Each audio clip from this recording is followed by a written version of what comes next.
to advance the race 1 iota.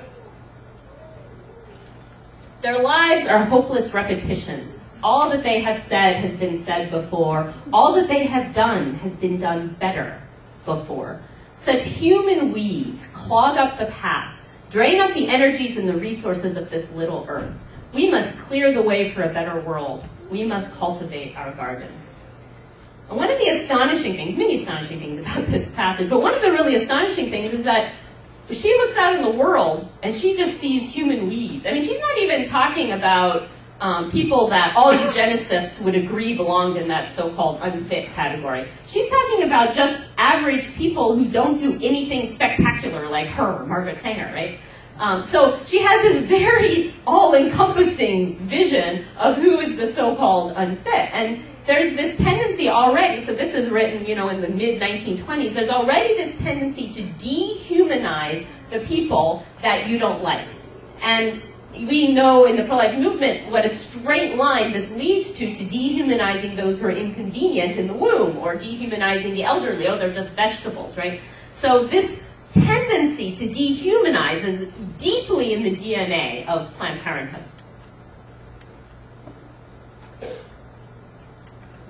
In Woman in the New Race, she had this diatribe, really, against female fertility. And she says the most far-reaching social development of modern times is the revolt of women against sex servitude. Well, I've never met anybody who was pro-sex servitude, right? So, but, what exactly is she talking about when she says sex servitude? She goes on, woman has changed herself to her place in society and the family through the maternal functions of her nature. So sex servitude means the fact that women are fertile and can have kids. And only chains thus strong could have bound her to her lot as a brood animal for the masculine civilizations of the world. This is very important to understand Margaret Sanger, but also to understand Planned Parenthood. Margaret Sanger was one of the first people who argued that the source of female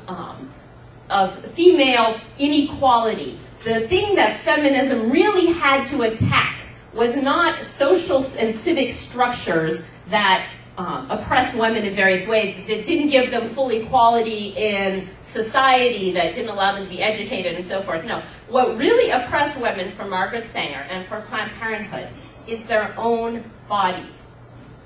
The female reproductive system is what oppresses women in this worldview.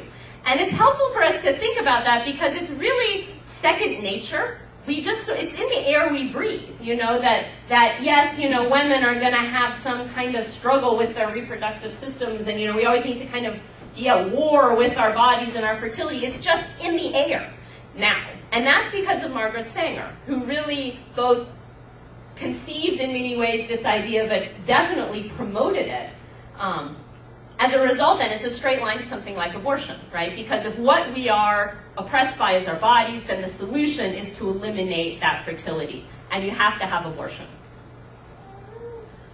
So, what do you get with this worldview? You have the fact that women are enslaved by the reproductive systems. You have this idea that there's the unfit out there who should not be having children, and that the fit get to decide who they are and what they can do.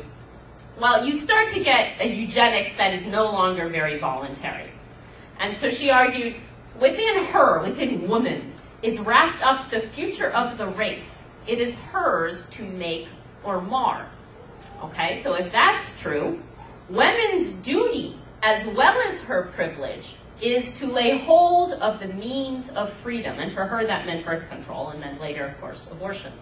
Whatever men may do, she cannot escape the responsibility. And so the very fact that women produce the next generation obligates them to reproduce in a eugenic way, which might mean not reproducing at all. It's not a choice anymore, again, not really about being pro-choice. It's actually a duty that you have to the state and to society.